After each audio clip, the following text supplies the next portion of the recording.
Steven Spielberg, how far back does your interest in UFOs go? A long time, a long time. I'd say maybe 10 or 11 years, since I was a elementary school student. Well, now you have a child in the film, of course, who's even younger than an elementary school student, Harry Guffey, and you get out of him a sense of wonder that I've never seen in a child, and not at all affected. How did you achieve that? A lot of that is, you have to give Harry Guffey credit. I looked at 150 children, and he was the only child I saw who had a gift for being very natural and being himself and not being intimidated by 40 or 50 crew people and a camera and lights. And he's a very, very wondrous, awestruck little boy. You said that was the proudest achievement of the picture for you, is that true? For me it was, because my entire point of view was through his eyes. So it was. For a generation brought up on heroes like Gary Cooper, of course, Richard Dreyfuss is an unusual star, but nevertheless he is a massive star. What are the qualities you find in him? Well, for me, Richard is much more the proletarian. He's much more that sort of middle-class lifestylist where nothing extraordinary would happen to somebody like Richard, as opposed to somebody else like Robert Redford. And I felt that it would be easier for an audience to see the story through Richard's eyes. Now, your friend George Lucas, of course, is going on to make Star Wars, and would like more Star Wars. Are you going to be tempted, do you think, to have Close Encounters of the Fourth, Fifth, and Sixth Kind? Well, I don't know if I'm really tempted. I think that Close Encounters lends itself to a sequel much more than, let's say, a film like Jaws. I can't tell you how many times on a major effect with, let's say, the mothership or any of the small objects, we went back for 10 or 15 different takes because none of them were right. Sometimes the ship would bobble, there'd be a mistake, and half the guys would say, the audience won't see that. And I said, I'll see it. I want to see my movie again once it's out. If I see a mistake like that, I'll stop going to my movies. But there are certain things that I'm sad that I didn't get on the screen, other things that the mothership, the first concept of the mothership was terrible. My first concept of the mothership was completely limiting. It was a black, pie-shaped wedge with a little tip on the end. It is all black. All it did was, it was a phantom shape that blotted out the stars. All you knew was something darker than the sky was moving out from behind the mountain. And for me, that was going to be very, very terrifying to see something so huge, it just blacked out the sky, no bulkhead, no rivets, no lights, nothing. At the last minute, it would turn on and land. And that was the first concept, and I saw it. They built a wedge for me. I said, I'm leading up to this in the third act of my movie, a black wedge with a circle on the bottom that's going to land. After all this, a black wedge is going to come down.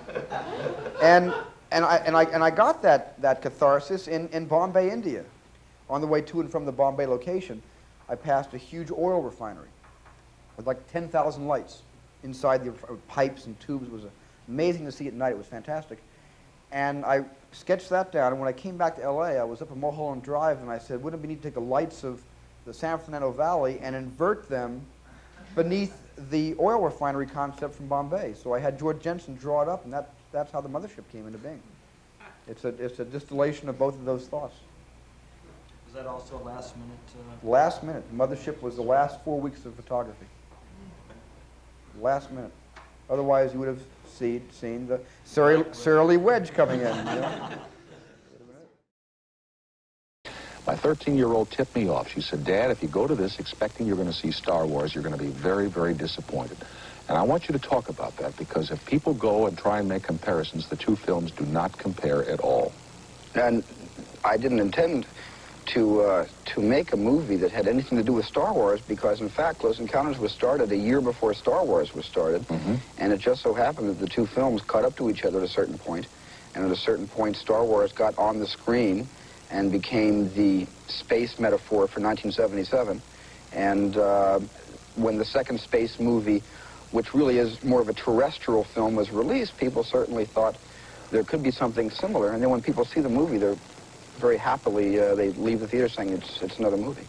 It's not, and I don't mean to classify Star Wars as cowboys and Indians or a cartoon, but that was the feeling many people had about it.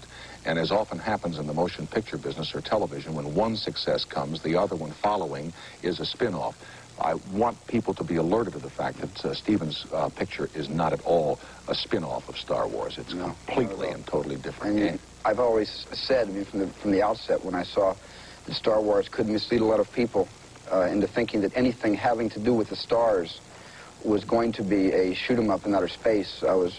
I'm very happy that your 13-year-old daughter picked So it out. am I, because I think if I had gone to it expecting that, I might have come away a little confused. Yeah.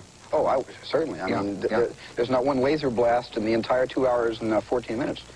Do you feel you're in competition with Star Wars? Because they've had their big push now, their big shot. They've made all that money, 150, 460. Not really. Everybody else, I mean, it makes. And I'm not it trying to makes great put you. news. I'm not I don't trying to feel- put you in competition. No, I just- I don't feel that I'm in competition with Star Wars at all. I'm a good friend of the director and writer of Star Wars, George Lucas.